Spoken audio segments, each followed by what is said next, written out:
দয়া করে কেউ চুরি করবেন না, চুরি করলে হাতের কবজি থাকে না, হাতের কবজি কাটা হবে, তাই কেউ চুরি করবেন না। আল্লাহ তো দেহকালে এই শাস্তি দিয়েছে, আর পরকালে আরো বাকি রয়েছে। আপনারা বলতেন হুজুর আপনার হাতের কবজি কই, আমি বলতাম বাবারা আমার বাঘ লাগাইছিল, কুইশাল লাগাইছিল, গ্যান্ডারি। আপনারা কি বলেন? কুইশাল, এই কুইশাল মাড়াই করা মেশিন, ওই মেশিনের মধ্যে আব্বা বললো আখ ঢুকাও, আমি আখ ঢুকাতে ঢুকাতে হঠাৎ ঘুম এসে গেছিল, হাতও ঢুকে গেছিল, তারপরে সেইটাও রস হয়ে গুড় হয়ে পাটালি হয়ে গেছে। এই জন্যে আমার ডাক্তার কবজি কেটে দিয়েছে। আপনারা কেউ চুরি করবেন না। আপনারা বাড়ি দেওয়ার সময় বলা বলি করতেন, যাই বলেন তাই বলেন, এই হুজুর কিন্তু যশোরের চোর ছিল। ঠিক না বেঠিক? তার মানে একবার চুরি করলে ওয়াজ খাওয়ার জিন্দেগি শেষ।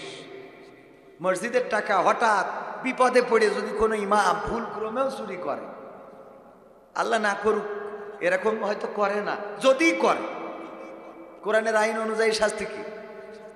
তো কোন ইমামে যদি একবার কবজি কাটা হয় আর জুম্মায় খুতবায় তার নেওয়া হবে। এরপরে যদি মেম্বার কাটলি পরে আর ভোটে দাঁড়াতে পারবে? চেয়ারম্যান, এমপি, ও বাইতুল কাদের, ও পারবে না। হাতের কবজি কাটলি সব শেষ। শুধু আমি কই এখনই এই আইন যেন পাশ না হয়, এখন হইলে কিছুটা ভালো। আজ থেকে 5 মাস আগেও আমি কইছি আইন যেন কোনোদিন পাশ না হয়, তাহলে এ বাংলাদেশ হয়ে যাবে এক হইতে। বাংলাদেশ কয় হইতে? বাংলাদেশ এক হইতে। চোর নেই, কোন চোর নেই কোথায়? ট্রাফিককে বললাম যে ভাই বসে বুড়ি টানতেছেন, বলছে হুজুর আগে তো দুনিয়া এবং আখেরাতে একসাথে কামাই করতাম, এখন খালি আখেরাতি হচ্ছে, সেই জন্য চুপচাপ বসে আছে। কেন? তো বলছে আগে যখন ট্রাক ড্রাইভারদের সাথে মুসাফা করতাম সোয়াবও হইতো, আবার এর মধ্যে মালও হইতো। মুসাফা করলে সোয়াব আছে না নাই? তো সোয়াবও হইতো, মালও হইতো। এখন কেউ মুসাফা করে তা মাল দেয় নাই। আল্লাহ বলেছে রব্বানা আতিনা ফিদ দুনিয়া হাসানা ওয়া ফিল আখিরাতি হাসানা, দুনিয়ার হাসানা আর আখিরাতের হাসানা। এখন খালি আখিরাত পায়, দুনিয়াটা পাচ্ছি না, জন্য বসে আছে। বোঝা গেছ তো ভাইরা আমার? এই ট্রাফিক একবার হাত কাটলে ও তো বাঁশি তৈরি বাজাবে, এর তো লাইন নেই। ও যে লাঠি দেবে, ফায়ার করবে, লাইন নেই। সুতরাং এক টাইম কায়েম হইলে বাংলাদেশ সোজা। রাস্তা করে 3 বছর ধরে, 3 মাসের মধ্যে রাস্তা করবো কোথায়? ট্রাক চলে গেছে 2 পাশে, মাঝখানে প্রাইভেট বাইক। যদি বলেন যে এটা কেন বলেন আমাদের হুজুরদের এই যে ওয়াজ করি যা 2-4 পয়সা কামায়, তা গাড়ি ঠিক করতে করতে শেষ। সারাদিন টেলিভিশন চলে, হয়তো ফেরেশতা আসছে না, এই জন্য একটু কোরআন পড়বেন যাতে ফেরেশতা এসে আমার আব্বা তুলে নিয়ে যায়। ঠিক না ভাই? ঠিক। আব্বার যেন উঠাইয়ে নিয়ে যায়। এরকম বার্ধক্য আসতে পারে না? পারে না। খাওয়ার সময় সন্তান পুত্রবধূ খাচ্ছে, হঠাৎ কাশি শুরু হয়ে গেল সকাল,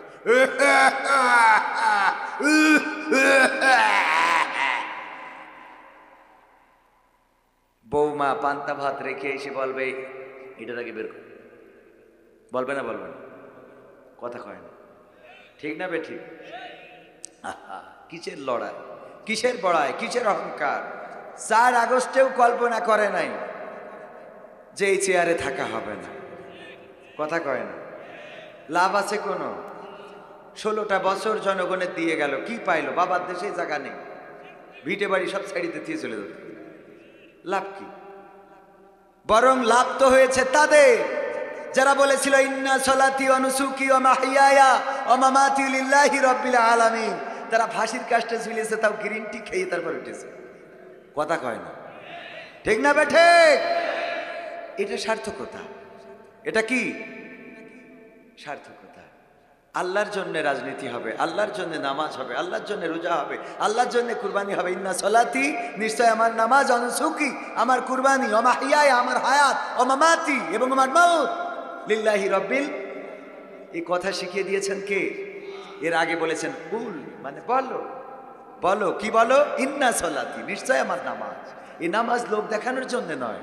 অনুসুকি কুরবানি, এটা বিশাল বিশাল ব্যাখ্যা। এই কুরবানি হতে পারে সম্পদের কুরবানি, হতে পারে গরু ছাগলের কুরবানি, কুরবানি ঈদের সময় কুরবানি, এই সময় শীত পড়ছে, আপনার গায়ের চাদরটা যদি কোনো ফকিরের গায়ে জড়াই দেন, এটাও একটা কুরবানি।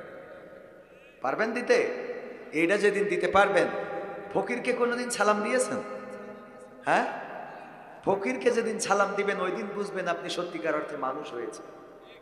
ফকির দেখে যদি আপনার সালাম দিতে মনে না চায়, বুঝবেন যে আপনি এখনো অহংকারী ব্যক্তি। শুধুমাত্র এইটাই প্র্যাকটিস করতে বলবেন। ফকির দেখবেন, সালাম দিবেন, তাহলে বুঝবেন আপনি নিজেকে মানুষের কাতারে নিয়ে গিয়েছেন, আপনার মধ্যে অহংকার নাই, সব চূর্ণ বিচূর্ণ হয়ে গেছে। ফকিরকে সালাম দিবেন, আসসালামু আলাইকুম ইয়া ফকির। হ্যাঁ, ফকির বলার দরকার নেই, ওয়া রাহমাতুল্লাহি। মনে থাকবে ইনশাআল্লাহ। আমরা ওয়াজকে প্র্যাকটিস করব। ওয়াজকে যদি প্র্যাকটিস করি তাহলেই কাজে লাগবে। শুনবেন এই কান্দে আর এই কান্দে বের করে দিবেন, তাহলে তো কোনো লাভ নাই। লাভ আছে? একটা ওয়াজ থেকে একটা আমল করেন। আজকের আমলটা কি? ফকিরকে দেখে সালাম দিবেন। যদি এতটুকু করতে পারেন, আজকের মাহফিল সফল, আর কিছুর দরকার নাই। মনে থাকবে ইনশাআল্লাহ। আমার যুবকেরা, কিশোরেরা, যাদের এই যে চুল অনেক লম্বা লম্বা, তোমরাও সালাম দিবা। মনে থাকবে? হ্যাঁ, ফকিরকে সালাম দিবা। ফকিরকে যদি সালাম দাও তাহলে বুঝতে পারবা যে তোমার মধ্যে অহংকার নাই, তুমি নিরহংকারী একজন মানুষ হিসাবে। মানুষ মাটির তৈরি, মাটি দিয়ে আল্লাহ কেন বানালেন? আল্লাহ তো চাইলে গাছ, অন্য অন্য তরুলতা, অন্য অন্য যা কিছু সোনা দিয়ে বানাইতে পারত না, হীরা দিয়ে। মাটি দিয়ে কেন বানাইলো? মাটির ধর্মটা কি? মাটির ধর্ম এখানে পায়খানা রাখলেও সে কথা বলে না, স্বর্ণ রাখলেও কথা বলে না। ঠিক না বে ঠিক? এই মাটি তার বুকের মধ্যে যাই দেন না কেন আপনি, ওর কোনো আওয়াজ নাই, ওর কোনো শব্দ নাই, ওর কোনো অহংকার নাই। বরং ওর মধ্যে যদি কাউকে দেন তাহলে তাকে সে নিজের মতো করে মাটি বানিয়ে ফেলে। একটা কাঠ পুঁতে রাখেন, একসময় মাটি হয়ে যাবে। একটা লোহা দিয়ে রাখেন, ও মাটি তৈরি করে দেবে, ওরে মাটি বানাই ফেলবে। ঠিক কিনা? মানুষ আমরা এর মধ্যে চলে গেলে আমরাই মাটি হয়ে যাই। এসেছি মাটি থেকে, ফিরে যাব মাটিতে। মাটি দেওয়ার সময় আমরা এই কথাটা বলি না? বলি না? কি বলি? মিনহা খলাকনাকুম ওয়া ফিহা নুঈদুকুম ওয়া মিনহা নুখরিজুকুম তারাতান উখরা। মনে থাকবে কথাগুলো? ভাইয়েরা আমার, আলোচনা আমি শুরু করব। তো শুরুতে আমরা দেখছি ৩-৪ জন, কি ওদের সমস্যা? গাঁজা খাওয়ার টাইম হয়ে গেছে নাকি?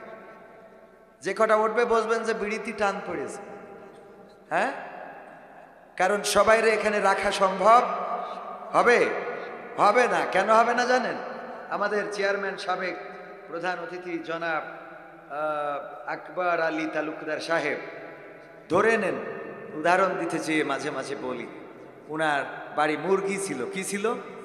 10টা ডিম পেড়েছে। উনার বিয়ে আসার পরে 5টা ডিম খাওয়াই দিয়েছে, বাকি আছে কয়টা? এই 5টা ডিম। স্ত্রী বলতেছে মুরগি তো তাওয়া লাগা হয়েছে, আপনারা কি বলেন? কুচ্চা। কুচ্চা তো কুচ্চা হয়েছে। এখন কুচ্চা হওয়ার পরে আমাদের ম্যাডাম বলতেছে যে 5টা ডিম বসাইলে তো লস হয়ে যায়, কারণ 1 মাস কুচ্চা হয়েছে, ওই যে তা দিবে আর কি। 1 মাস পরে 5টা বাচ্চা, আর 5টা ডিম খুঁজে নিয়ে আসো। তো উনি চেয়ারম্যান, তো মানুষের বলেছে যে দেখো তো পাওয়া যায় কিনা। তো 5টা হাঁসের ডিম হয়েছে। কি ডিম? হাঁসের ডিম। এটা মুরগির পেটের নিচে দিলে হাঁসের ডিমও ফুটবে না? ফুটবে না? হাঁসের ডিমও ফুটেছে, মুরগির ডিমও ফুটেছে। মুরগি সকালবেলা বাচ্চাদের বলতেছে, এই শোনো, এখন শীতের সময় যেন বাইরে বের হবা না, আমার কাছে কাছে থাকবা। এখন শীতে কিন্তু ঠান্ডা লাগানো যাবে না, কুয়াশা পড়তেছে, তোমরা আমার কাছে যখনই ঠান্ডা লাগবে আমার পেটের নিচে আসবা। বলে নিয়ে বসে, চলো এখন একটু হালকা নাস্তা করে আবার আমরা রেস্ট করবো। তো হালকা নাস্তার জন্য ঘুরে বেড়াচ্ছে। এখন মুরগির বাচ্চা যে 5টা, ওটা ওই জায়গায় থাকে, কিন্তু যে কটা হাঁসের বাচ্চা, ওরা যেই দিকে পানি ওই দিকে দৌড় দেয়, যেই দিক পানি ওইদিকে দৌড় দেয়। এটা সমস্যা। তো পানি যেদিকে ওইদিকে দৌড় দিচ্ছে। এখন মুরগি বলতেছে যাই এদিকে, এই এত কথা বললাম, এই তোদের এত করে নিষেধ করলাম যে ওইদিকে যাস না, এই সেই উপরে তো ইসরায়েল ঘুরে বেড়ায়, দাদারাও আছে, ইসকন আছে, র আছে, কখন তুলে নেবে? হ্যাঁ, আছে না নাই? তো এই জন্যই সাবধান থাকতে হবে। আমার কাছাকাছি থাক। কি এর কথা শোনা? হাঁসের বাচ্চা টিউবওয়েলের কাছে যে কাদা পানি থাকে, ওইটা দেখার পরে ওই 5টা মনে করছে আগামীকালকে ঈদ হবে, আজ যত পারে গোসল করে। গোসল একেবারে খিলিমিলি করি গোসল করছে। মুরগি বলছে আমার বোঝা শেষ, এই যে 5টা আমার কাছে আছে, এই 5টা আমার জাতের, এই 5টা আমার জন্মের, এই 5টা আমার গ্রুপের, আমার ব্লাডের। কিন্তু যে 5টা তোমরা কাদা পানিতে যাও, তোমরা আমার জাতের না, আমার জন্মের না, তোরা বেজম্মা, তোগের দিয়ে তো আমার পেটের নিচেই তোদের জায়গা হবে না। কারণ যেই জায়গায় কাদা ওই জায়গায় তোরা যাবে, আমার বোঝা শেষ। কথা কয় না? জাতের যারা তারা জাতের কাছে থাকবে, বেজাতের যারা তারা চার দোকানে যাবে, সিরিয়াল দেখতে যাবে, ওই জায়গায় মেয়ে কোন জায়গায়, মহিলা কোন জায়গায় বাদাম কিনে দিয়া যাবে কানে, ওই জায়গায় যাবে না যাবে না? কথা কি বোঝা গেছে? ওদের যত ওয়াজ করেন ও কাদায় যাবে, চার দোকানে যাই পারবে হ্যাঁ হুজুরে নিয়ে দেখ অল্প বয়স, মানে একটা কিছু তো ক্ষতি হবে। আজহারি ভাই ওয়াজ করেছে চট্টগ্রাম পেকুয়ায়, কয় ঘন্টা? প্রায় 2 ঘন্টা। 2 ঘন্টা ওয়াজের মধ্যে সমালোচনা করার কিছু খুঁজে না পেয়ে লাস্টে একটু দোয়া করেছি, এটা বেদাত। এটা বেদাতটা দাঁত কোনটা? হ্যাঁ, সবই তো বেদাত, দাঁত কোনটা? আগে শুনতাম প্রজেক্টরে দেখানো বেদাত, ভিডিও করা বেদাত, মাইকি ওয়াজ করা বেদাত, এখন তো সব চালু হয়ে গেছে, বাকি আছে কোনটা? আবার সেদিন দেখলাম তোবা করাছে, বলছে কিবলা মুখ ফেরেন, কান ধরি তোবা করেন। এইটা যে কোন দাঁতে পেয়েছে আমি খুঁজে পেলাম, কথা কয় না। ঠিক বলছি না ঠিক বলছি? ভাইরা আমার, যারা সত্যিকার অর্থে প্রকৃত অর্থে মুসলমান, আজকের এই মাহফিল আপনার জন্যে, আপনাদের জন্যে হতে পারে এটাই আপনার নাজাতের ওসিলা। কারণ এই মাহফিল যেন তেন মাহফিল নয়, এটা জান্নাতের বাগান। দুনিয়ার জান্নাতের বাগানে বসার সৌভাগ্য যদি আপনার না হয়, পরকালের জান্নাত তো আরো মেলা দূর, কথা কয় না। চেয়ারম্যানের ধানের শিশির ভোট আপনি করেননি, উপরে যাইতে এমপির বলছেন আমি ধানের শীষ মার্ক, কথা কয় না। চেয়ারম্যান কবে আমার সময় দাঁড়িয়ে পারলাম এরই বেড়াইছে, কথার কথা উদাহরণ। মানে ওইখানে এসে কয় আমি ধানের শীষ এমপিতে বসি, পরকালে আল্লাহ ওইটা বলবে যে তোর দুনিয়ায় জান্নাতের বাগানে তোর দেখিনি। এই যে ভিডিও আছে আমার কাছে, এখানে নামও রয়েছে সব, এতে একটা নাম তো নেই, আর তুমি এখানে এসে বলো আমি জামাত ইসলামের খাঁটি উলিয়া উলিয়া, কথা কয় না। ধরা খাবেন না খাবেন না? মনে থাকবে ইনশাআল্লাহ? তাহলে কি আলোচনা শুরু করব? গোবিন্দপুর দাখিল মাদ্রাসার উদ্যোগে আয়োজিত 40তম, আমার বয়স হলো 37, তার মানে আমার জন্মের 3 বছর আগে স্টার্ট হয়েছে। মাশাআল্লাহ মাশাআল্লাহ, আমার জন্মের আগে স্টার্ট হওয়া মাহফিল করে গেলাম, আবার এটা আমার মৃত্যুর পরেও চলমান। আল্লাহ যেন এই মাহফিল আমাদের নাজাতের ওসিলা করেন, বলেন আমিন। আজকের এই মাহফিলের শ্রদ্ধাভাজন সভাপতি জনাব মোহাম্মদ সাইফুল ইসলাম সাহেব, কাস্টমস অফিসার ঢাকা। এছাড়া সহসভাপতি, উনার প্রতিনিধি এসেছেন সম্ভবত, সহসভাপতি হিসাবে আছেন জনাব মোহাম্মদ উমর ফারুক সাহেব, সহকারী অধ্যাপক, নামুজা ডিগ্রি কলেজ। প্রধান অতিথি হিসাবে আসন অলঙ্কৃত করেছেন আমাদের সবারই শ্রদ্ধাভাজন, আপনাদের এলাকার জননন্দিত গণ্যমান্য এবং জনপ্রিয় জননেতা জনাব মোহাম্মদ আকবর আলী তালুকদার সাহেব, যিনি সাবেক চেয়ারম্যান মাঝিহট্ট ইউনিয়ন পরিষদ। এছাড়া আলোচনা করেছেন অনেকেই, তার মধ্যে আলোচনা করেছেন আমার প্রিয় ভাই মাকসুদ আল আজমি সাহেব, আলোচনা করেছেন কারি মাওলানা মোহাম্মদ রেজাউল করিম সাহেব। উনারা আমার পরে আলোচনা করা উচিত ছিল, ঠিক কি নয়? প্রধান মেহমান উনি আছেন এখন নাকি ওয়াজ করে চলে গেছেন? ওয়াজ করা শেষ তো উনি এত তাড়াতাড়ি করেছেন কেন? কারি মাওলানা মোহাম্মদ রেজাউল করিম সাহেব, উনি আমার পরে করলে মাহফিলটা প্রাণবন্ত হতো, সুন্দর হতো। কারণ অনেকেই আমারে বলে মুফাসসিরে কোরআন, আর আমি বলি আমি মুফাসসিরে কোরআন না, আমি হলাম মুসাফিরে কোরআন।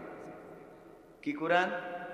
মুসাফিরে কোরআন। মুফাসসির এখন অনেক দূর। একজন চা বিক্রি করে, আমাদের এক হুজুরি ডেকে বলছে চলেন আলহাজের চার দোকানতে চা খেয়ে আসে। তো যাওয়ার পরে যেই দেখে যে চায়ের দোকানদার, এ তো আলহাজ হওয়ার কথা না, মানে আলহাজ হলে তো তার তো একটা স্ট্যাটাস থাকতে হবে, ঠিক কিনা? তো দেখি মনে আছে গাঞ্জাখোর, তো এ আবার আলহাজ হইলো কেমনে? দেখি বলছে আপনি হজ করেছেন কবে? বলছে না হুজুর আমি হজ করিনি। তো মানসি বললো আলহাজের চার দোকান? বলছে হুজুর আমি আসলে আলহাজ না, আমি জেল হজ। কি হজ? জেল হজ। কি করে? তো বলছে হুজুর আমি ওই আগে গাঞ্জার ব্যবসা করতাম, তা পুলিশই ধরে নিয়ে গেছিল, নিয়ে যাওয়ার পরে জেলে দিয়েছে, যেই দেখি যে ওর মধ্যে আমি খালি গাঞ্জাখোর আর বাকি তো সব আউলিয়া, জামাতের নেতা, বিএনপি নেতা, হুজুর যে গরু আর কি, আপনার মতো নেতা না, হুজুর আর কি। তো ওকে সব ধরে নিয়ে গেছে, ওরা সব জেলখানায়। ওদের সোহবত পেয়ে আমার পরিবর্তন এসেছে। আমি নিয়ত করেছি জেলখানাতে বাইরে বেরোবো, আর গাঞ্জা খাওয়া ব্যবসা করা তো দূরের কথা, নিজেও খাবো না। তা সব ছাড়িয়ে দিয়ে এখন এই হুজুর চার দোকান খুলে বইছি। তা আমার যারা কাস্টমার ছিল, গাঞ্জার কাস্টমার, ওরা আমার একটু রহস্য করিয়ে বলে আলহাজ। তো আমি আসলে আলহাজ না, আমি হলাম জেল হজ। কি হজ? তো আমি ওইরাম আর কি, মুফাসসির না মুসাফির। কথা কি বোঝা গেছে? তো এই জন্যে আমার মতো অধমকে এই রাতে না দিলেও আপনারা পারতেন।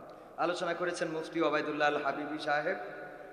এছাড়াও আরও অতিথি রয়েছেন, বরণ অতিথিদের মধ্যে জনাব মোহাম্মদ ইউনুস আলী সাহেব। আমন্ত্রিত অতিথিবৃন্দর নাম যদি সব বলতে যায় তাহলে অনেক সময় লেগে যাবে। আবার শুনছি এদিকে না বললে নাকি কাটিমাটি খুলে দেয়। তো আল্লাহ যেন সবার নাম, আমি বলছি আমার নাম বলার দরকার নেই, আমার নামের সাথে ওই নামগুলো বাদ থাক। আল্লাহ কবুল করুন, বলেন আমিন। তো যারা অতিথি হয়ে এসেছেন আল্লাহ কবুল করেছেন কোরআনের মাহফিলের জন্য, ঠিক কিনা? আমার ডানে বামে অনেকেই আছেন, আমার সামনে উপবিষ্ট দিনদার ইমানদার মুসলমান ভাই বাবাজিরা, পর্দার অন্তরালে মা এবং বোনেরা, সবাইকে আনুষ্ঠানিকভাবে সালাম জানাচ্ছি, আসসালামু আলাইকুম ওয়া রাহমাতুল্লাহ। এখনো আপনাদের মধ্যে এনার্জি আসে নাই। আমি যেখানে যাই আমি তো ইয়াংদের বক্তা, যুবকদের বক্তা, আর আমি বলি আমার মাহফিলে যে মুরব্বীরা আসে তারাও কবি নজরুলের ভাষায় যে যৌবনের গান পড়েছেন আপনারা, ওরাও কবি নজরুলের ওই ভাষা দিয়ে বলি ওরাও যুবক। কারণ আমাকে যারা দেখে ম্যাক্সিমাম যৌন উন্মাদনা না থাকলে আমাকে দেখার কথা না, ঠিক না বে ঠিক? কারণ এই সমাজ বিনির্মাণের স্বপ্ন থাকতে হবে, এই সমাজ গড়ার স্বপ্ন থাকতে হবে, অন্যায়ের বিরুদ্ধে প্রতিবাদের কণ্ঠস্বর হতে হবে। আপনার প্রতিবাদ যেভাবেই হোক চালিয়ে যেতে হবে। একটা ন্যায় বিচার, ন্যায় নিষ্ঠ সমাজ গঠন করার জন্য আপনার ভূমিকা রাখতে হবে। আপনি বৃদ্ধ হন, যুবক হন, শিশু হন, কিশোর হন। 5 তারিখে যেমন বৈষম্য বিরোধী ছাত্র আন্দোলনে আমার ছোট ছোট বাচ্চা শিশুরা এসে বলেছিল আমি আবু সাইদ হতে চাই, বলেছে না বলে নাই? আমি মুগ্ধ হতে চাই। আর তার বিনিময়ে কি হয়েছে? একটি দেশ এখনো স্বাধীন হয় নাই, এখনো স্বাধীন হয় নাই, স্বাধীনতার পথ খুঁজে পেয়েছে। স্বাধীনতা কিভাবে আনতে হবে সেই রাস্তা খুঁজে পেয়েছে, বলেন ঠিক কিনা? আগে তো স্বাধীনতা ছিল না, পরাধীনতা থেকে স্বাধীনতার রাস্তা পেয়েছি। এখন ওই রাস্তায় হাঁটতে হবে, তবেই স্বাধীনতা আসবে। আল্লাহর কসম করে বলি, ততদিন পর্যন্ত এই সমাজে শান্তি আসবে না যতদিন পর্যন্ত না আল্লাহর জমিনে আল্লাহর কোরআন কায়েম হবে। সেটা যে দেশ হোক, যে রাষ্ট্র হোক, আল্লাহর জমিনে আল্লাহর দিন কায়েম হওয়ার ফজিলত একেবারে সহজে যদি বুঝায়, আমার যদি হাত কাটা থাকতো আর এসে যদি বলতাম ভাইয়েরা আমার দয়া করে কেউ চুরি করবেন না, চুরি করলে হাতের কবজি থাকে না, হাতের কবজি কাটা হবে, তাই কেউ চুরি করবেন না। আল্লাহ তো দেহকালে এই শাস্তি দিয়েছে আর পরকালে আরো বাকি রয়েছে। আপনারা বলতেন হুজুর আপনারা হাতের কবজি কই? আমি বলতাম বাবারা আমরা বাঘ লাগাইছিল, কুইশাল লাগাইছিল, গ্যান্ডারি। আপনারা কি বলেন? কুইশাল, এই কুইশাল মাড়াই করা মেশিন, ওই মেশিনের মধ্যে আব্বা বললো আখ ঢুকাও। আমি আখ ঢুকাতে ঢুকাতে হঠাৎ ঘুম এসে গেছিল, হাতও ঢুকে গেছিল, তারপরে সেইটাও রস হয়ে গুড় হয়ে পাটালি হয়ে গেছে। এই জন্যে আমার ডাক্তার কবজি কেটে দিয়েছে। আপনারা কেউ চুরি করবেন না। আপনারা বাড়ি দেওয়ার সময় বলা বলি করতেন, যাই বলেন তাই বলেন এই হুজুর কিন্তু যশোরের চোর ছিল, ঠিক না বে ঠিক? তার মানে একবার চুরি করলে ওয়াজ খাওয়ার জিন্দেগি শেষ। মসজিদের টাকা হঠাৎ বিপদে পড়ে যদি কোনো ইমাম ভুল ক্রমেও চুরি করে, আল্লাহ না করুক এরকম হয়তো করে না, যদি করে কোরআনের আইন অনুযায়ী শাস্তি কি? তো কোনো ইমামে যদি একবার কবজি কাটা হয় আর জুম্মায় খুতবা তার নেওয়া হবে। এরপরে যদি মেম্বার কাটলি পরে আর ভোটে দাঁড়াতে পারবে? চেয়ারম্যান, এমপি, ও ওবায়দুল কাদের, ও পারবে না।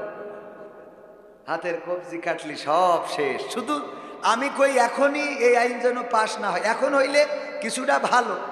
আজ থেকে 5 মাস আগেও আমি কইছি আইন যেন কোনোদিন পাশ না হয়, তাহলে এ বাংলাদেশ হয়ে যাবে এক হইতে। বাংলাদেশ কয় হইতে? বাংলাদেশ এক হইতে। চোর নেই, কোন চোর নেই কোথায়? ট্রাফিককে বললাম যে ভাই বসে পড়ি টানতেছেন, বলছে হুজুর আগে তো দুনিয়া এবং আখেরাতে একসাথে কামাই করতাম, এখন খালি আখেরাতি হচ্ছে এই জন্য চুপচাপ বসে আছে। কেন? তো বলছে আগে যখন ট্রাক ড্রাইভারদের সাথে মুসাফা করতাম সোয়াবও হইতো, আবার এর মধ্যে মালও হইতো। মুসাফা করলে সোয়াব আছে না নাই? তো সোয়াবও হইতো, মালও হইতো। এখন কেউ মুসাফা করে তার মাল দেয় নাই। আল্লাহ বলেছে রব্বানা আতিনা ফিদ দুনিয়া হাসানা ওয়া ফিল আখিরাতি হাসানা, দুনিয়ার হাসানা আর আখেরাতের হাসানা। এখন খালি আখেরাত পায়, দুনিয়াটা পাচ্ছি না, জন্য বসে আছে। বোঝা গেছ তো ভাইরা আমার? এই ট্রাফিক একবার হাত কাটলে ও তো বাঁশি তৈরি বাজাবে, এর তো লাইন নেই। ও যে লাঠি দেবে, ফায়ার করবে, লাইন নেই। সুতরাং এক টাইম কায়েম হইলে বাংলাদেশ সোজা। রাস্তা করে 3 বছর ধরে, 3 মাসের মধ্যে রাস্তা করবো কোথায়? ট্রাক চলে গেছে 2 পাশে, মাঝখানে প্রাইভেট বাইক। যদি বলেন যে এটা কেন বলেন আমাদের হুজুরদের এই যে ওয়াজ করি, যা 2-4 পয়সা কামায় তা গাড়ি ঠিক করতে করতে শেষ। তাইলে বলার দরকার আছে না নাই? এই জন্য এমন হতে হবে, সরকার যেটা দিচ্ছে সেটা সঠিকভাবে প্রয়োগ করার দরকার আছে না নাই? কোরআনের আইন কায়েম হওয়া ছাড়া এইভাবে সঠিকভাবে কেউ প্রয়োগ করতে চায় না, করে না। 2-1 জন করে থাকলে আল্লাহ তাদের হায়াতে বরকত দিন। বলেন আমিন। আমরা শুকরিয়া আদায় করবো কার? বলেন কার? সবাই জোরে বলেন আলহামদুলিল্লাহ। আলহামদুলিল্লাহ সবাই বললে আর একটু জোর হতো। একটু জোরে বলি তো, আলহামদুলিল্লাহ। বোবা লোকে চলতে পারে, বলতে পারে না। পঙ্গু লোকে বলতে পারে, চলতে পারে না। কানা লোকে শুনতে পারে, দেখতে পারে না। কালা লোকে দেখতে পারে, শুনতে পারে না। তুমি যদি তাদের চেয়ে একটু ভালো থাকো, তবে কেন শুকরিয়াটা আদায় করো না? তবে কেন শুকরিয়াটা আদায় করো না? তবে কেন শুকরিয়াটা আদায় করো না? চোখ দুটো দিল দেখতে তোমার, শুনতে দিল কান। জিহ্বা দিল স্বাদ নিতে আর নাকে সুঘ্রাণ। চোখ দুটো দিল দেখতে তোমার, শুনতে দিল কান। জিহ্বা দিল স্বাদ নিতে আর নাকে সুঘ্রাণ। এবার তুমি ভেবে দেখো না, এবার তুমি ভেবে দেখো না, কতটা সুখে তাপ। তবে কেন শুকরিয়াটা আদায় করো না? তবে কেন শুকরিয়াটা আদায় করো না? তবে কেন শুকরিয়াটা আদায় করো না? তবে কেন শুকরিয়াটা আদায় করো না? হাত দুটো দিল মারতে তোমার, যখন যারে চাও। হ্যাঁ, কেউ কয় ঠিক, কেউ কয় না, মানে কোন দিকে যাবে তাল ঠিক করতে পারছে না। হুজুর যখন বলিস তাহলে মনে হয় ঠিক, আবার কেউ মনে করছে না হুজুর বললি তা ঠিক হবে কেন? হাত কি জাত তার মারার জন্য দিয়েছে? হাত দুটো দিল ধরতে তোমার, যখন যেটা চাও।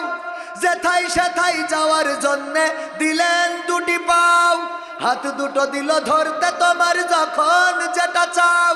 যেথাই সেথাই যাওয়ার জন্য দিলেন 2টি পাও। হৃদয়ে দিলেন প্রেম মমতাপ, হৃদয়ে দিলেন প্রেম মমতাপ। কেন যে বোঝো না? তবে কেন শুকরিয়াটা আদায় করো না? তবে কেন শুকরিয়াটা আদায় করো না? তবে কেন শুকরিয়াটা আদায় করো না? তবে কেন শুকরিয়াটা আদায় করো না? সুখের সমাজ গড়তে দিলেন আল কোরআনের বাণী। পথের দিশাই দিয়েছেন রাসূল, আমরা সবাই জানি। সুখের সমাজ গড়তে দিলেন আল কোরআনের বাণী। পথের দিশাই দিয়েছেন রাসূল, আমরা সবাই জানি। শ্রেষ্ঠ নবীর উম্মত মোরা, শ্রেষ্ঠ নবীর উম্মত তোমরা, কদর বোঝো না। তবে কেন শুকরিয়াটা আদায় করো না? তবে কেন শুকরিয়াটা আদায় করো না? তবে কেন শুকরিয়াটা আদায় করো না? তবে কেন শুকরিয়াটা আদায় করো না? বোবা লোকে চলতে পারে, বলতে পারে না। পঙ্গু লোকে বলতে পারে, চলতে পারে না। কানা লোকে শুনতে পারে, দেখতে পারে না। কালা লোকে দেখতে পারে, শুনতে পারে না। তুমি যদি তাদের চেয়ে একটু ভালো থাকো, তবে কেন শুকরিয়াটা আদায় করো না?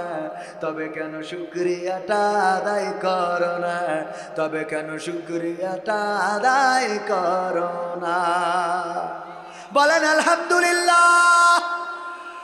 ওগো আমার ভাইয়েরা, আল্লাহ রাব্বুল আলামিন কান দিলেন, চোখ দিলেন, কথা বলার শক্তি দিলেন, হাত দিলেন ধরার জন্যে, জিহ্বায় দিলেন স্বাদ নেওয়ার জন্যে। সব দিয়েছেন, জিহ্বার স্বাদ নাই। তাইলে বলেন বগুড়ার দই কি বিখ্যাত হইতো? বগুড়ার দই বিখ্যাত হতো না।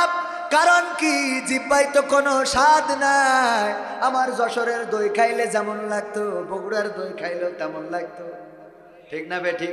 জিহ্বার স্বাদ আছে বলে কুমিল্লার রসমালাইয়ের এত দাম, জিহ্বার স্বাদ আছে বলে বগুড়ার দই এত বিখ্যাত, জিহ্বার স্বাদ আছে বলে নাটোরের কাঁচাগোল্লা বিখ্যাত, জিহ্বার স্বাদ আছে বলে কুষ্টিয়ার তিলে খাজা এত বিখ্যাত, জিহ্বার স্বাদ আছে বলে আমার যশোরের গুড়, যশোরের খেজুরের গুড়, খেজুরের রস এত বিখ্যাত, অথবা জামতলার মিষ্টি এত বিখ্যাত।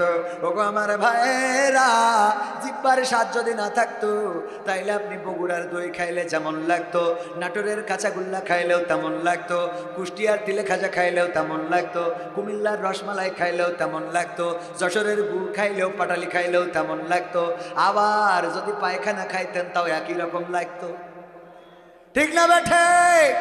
আরে ভাই খাবেন না এটা তো আমি বুঝি, কিন্তু জিহ্বায় স্বাদ নাই, মাটি খাইলেও যা পানি খাইলেও যা। জিহ্বায় স্বাদ আছে বলে পানির সাথে আবার একটু খেলে মন লাগে, ঠিক না ভাই ঠিক? খাওয়ার শেষে আগে পানি জুটতো না, আগে দাওয়াত খাইতে যেয়ে আমাদের একজন বলতেছে, ভাই আমাদের ওইদিকে নান্দা হয় গরুর ওই যে খাওয়ানোর জন্য মাটির, এটার কি বলে আপনাদের? গাড়ি, জারিম, সারি, সারি। এই সারি গোলা আছে ধান রাখার, গোলার নিচেই আগে সারি বসায় রাখতো। তো চারিতে যেয়ে দেখে মানে বর্ষাকাল কাদা পানিতে মোটামুটি গিয়েছে, পাটা ধুইতে হবে, তো ওই সারিতে মোটামুটি পানি দেখে ওখানে যে পা ডুবাই আচ্ছা মতো কায়দা করে ধুয়েছে, ধোয়ার পরে বসে দেখে যে খাওয়ার সময় ডাইল আনতেছে ওইটার। কথা কি বোঝা গেছে? মানে ও ডাউলির মধ্যে পা ধুয়ে দিয়ে বসেছে, তাহলে কি অবস্থাটা এবার চিন্তা করেন।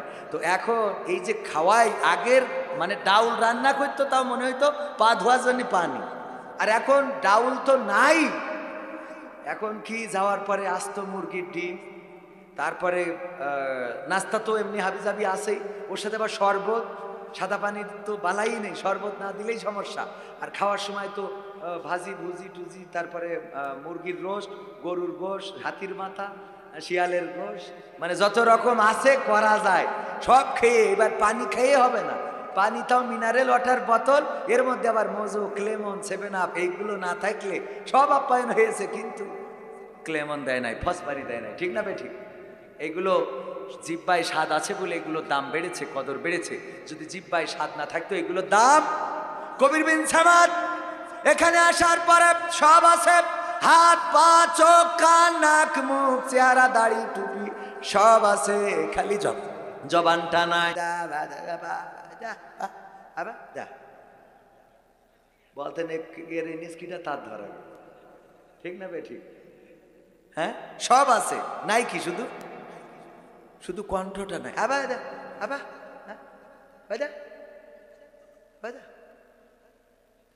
ওরা কিন্তু বুঝেছে কি বলিস, বললাম যে দাঁড়ায় আছেন কেন, এসে বসেন, ঠিক না বে ঠিক? তো এই যে জবান নাই, এইটা যদি এইভাবে বলি 5 মিনিটও কি শুনবেন আপনারা? আমার যুবকেরা, কোনো মেয়ে দেখলে যদি ভালো লাগে আই লাভ ইউ বলো, এটাও আল্লাহ জবান দিয়েছে, ঠিক না বে ঠিক?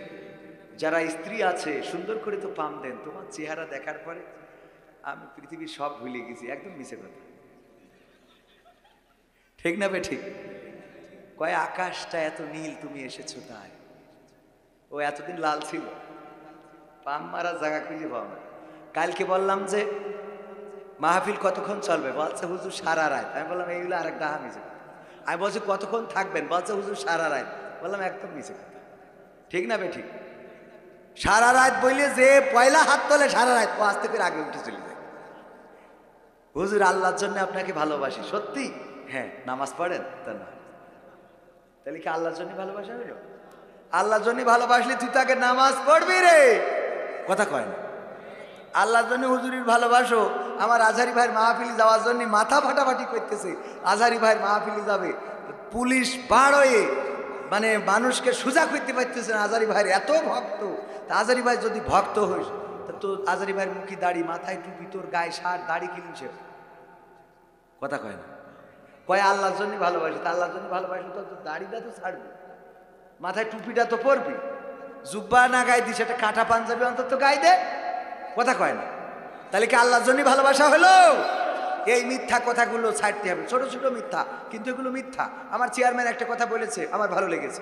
উনি বলেছেন আমি মিথ্যা কথা কম বলি। কি বলেছেন? মিথ্যা কথা কম বলি। উনি যদি বলতেন আমি মিথ্যা বলি না, তাইলে হয়তো মিথ্যা হয়ে যেত। ঠিক না ভাই? ঠিক। এই জন্য উনি সত্যটাকে স্পষ্ট করে বলবেন। কাল বললাম বোর পিটান কিডা কিডায়, হাত তোলেন, একজন হাত তুলে। আমি বললাম সত্যি মানে বলছে হুজুর মারি, বউ পিটায়, হাত তুলে। আমি বললাম আপনি ভালো মানুষ, এনে সবাই পিটায়, আমিও পিটাই, কিন্তু হাত তোলে না কেউ, সব হাসি সেজে যায়। ঠিক না বেটে? এজন্য হক কথা স্পষ্ট করে বলার মতো সৎসাহস রাখার দরকার আছে না নাই? আল্লাহ সবাইকে তৌফিক দান করুন। ওমা তৌফিকি। আমরা শুকরিয়া আদায় করবো তাইলে কার? সবাই বলছে আলহামদুলিল্লাহ। শুনতে এসেছি কি এই কোরআনে সব সমস্যার সমাধান আছে না নাই? আমি সঙ্গীত দিয়ে বলি, সমাধান খুঁজে খুঁজে ক্লান্ত হয়েছো যারা, সমাধান যদি পেতে চাও, সব পথ গিয়ে ভুলে কোরআন দেখো খুলে, সমাধান যদি নিতে চাও। সমাধান খুঁজে খুঁজে ক্লান্ত হয়েছো যারা, সমাধান যদি পেতে চাও, সব পথ গিয়ে ভুলে কোরআন দেখো খুলে, সমাধান যদি নিতে চাও। সমস্যা যত সব দূর করে দিবে রব, সমস্যা যত সব দূর করে দিবে রব, যদি তুমি যাও চেয়ে যাও। সমাধান সমাধান খুঁজে খুঁজে ক্লান্ত হয়েছো যারা, সমাধান যদি পেতে চাও, সব পথ গিয়ে ভুলে কোরআন দেখো খুলে, সমাধান যদি নিতে চাও। কোরআন ধরি না বলে, কোরআন পড়ি না বলে চারিদিকে হই লাঞ্ছিত, কোরআন জানি না বলে, কোরআন মানি না বলে সব অধিকার বঞ্চিত। কোরআন ধরি না বলে, কোরআন পড়ি না বলে চারিদিকে হই লাঞ্ছিত, কোরআন জানি না বলে, কোরআন মানি না বলে সব অধিকার বঞ্চিত। মরিচিকার পিছে না ঘুরে মিছে মিছে, মরিচিকার পিছে না ঘুরে মিছে মিছে, কোরআনটা খুলে দেখে না। সমাধান সমাধান খুঁজে খুঁজে ক্লান্ত হয়েছো যারা, সমাধান যদি পেতে চাও, সব পথ গিয়ে ভুলে কোরআন দেখো খুলে, সমাধান যদি নিতে চাও। কোরআনেই বলা আছে কোন পথে চলবে, কোন পথে মিলবে মুক্তি, কোরআনেই লেখা আছে কোন পথে শান্তি, কোন পথে আসবে শক্তি। ঠিক না বে ঠিক? আপনাদের মনে হয় বিশ্বাস হয়নি? কোরআনেই বলা আছে কোন পথে চলবে, কোন পথে মিলবে মুক্তি, কোরআনেই লেখা আছে কোন পথে শান্তি, কোন পথে আসবে শক্তি।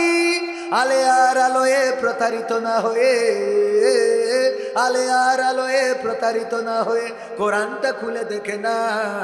সমাধান সমাধান খুঁজে খুঁজে ক্লান্ত হয়েছো যারা, সমাধান যদি পেতে চাও, সব পথ গিয়ে ভুলে কোরআন দেখো খুলে, সমাধান যদি নিতে চাও। কোরআনেই খুঁজে পাবে সংসার নীতি, আর কি হবে রাষ্ট্রের নীতি, কোরআনের আইন চললে দেশে দূর হবে সব দুর্নীতি।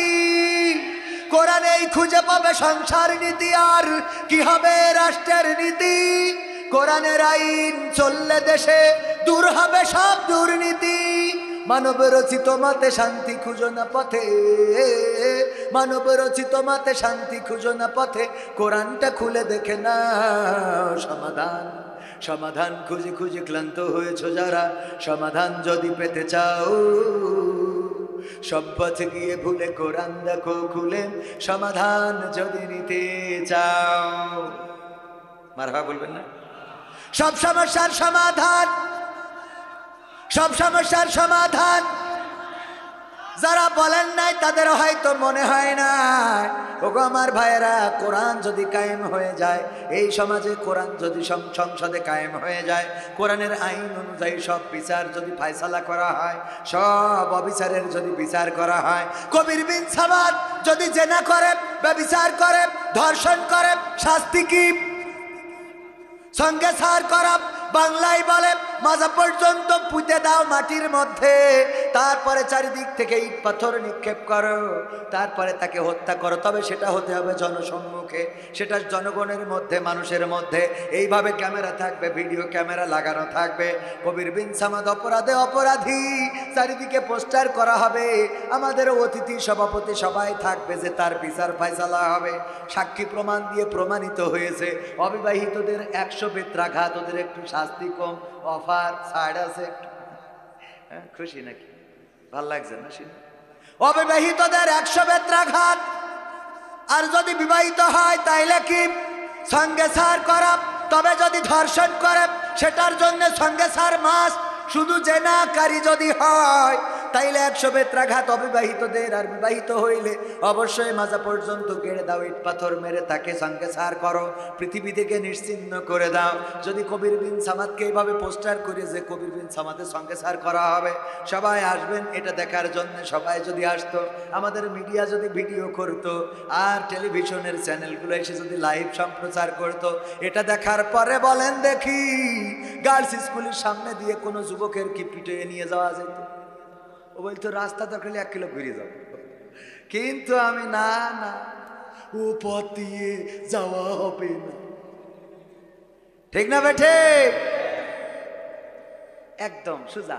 ইসলামের আইন মানে এরকম, যদি কেউ ছিনতাই করে এই পাশের হাত অপর পাশের পা অপোজিট দিক থেকে ঝাড়ি দাও। যখনই ঝাড়ি দেবেন ডাকাত ওই রাস্তায় এখান থেকে জাতি গেলি সব দেখো বাস ফেলাই ফেলাই এতে চকি দিচ্ছে, সারা রাত জেগে দেয় না দেয় না। কয়টা ডাকাতের রাম করে কেটে দেন, এ পাশ নাই আর এ পাশ নাই, এই দুটো দেখার পরে বগুড়ায় একটা দেখলি পুরো সব ঠান্ডা হয়ে যায়। ঠিক না বে ঠিক? আর্মি যখন ধরি গান গাওয়ানো শুরু করে তখন মোটামুটি সবাই সোজা হয় না হয় না? কথা কয় না হয় না হয় না? এই জন্যে কোরআনের আইন দরকার। সেই আইন আমরা কায়েম কি দেখতে চাই? যদি দেখতে চাই তাইলে নিজেদের মধ্যে কোরআন কায়েমের দরকার আছে না নাই? আল্লাহ রাব্বুল আলামিন নামাজের তাগিদ করেছেন কোরআনে কতবার? নামাজ কায়েমের কথা বলেছেন 82 বার। কয়বার? 82 বার।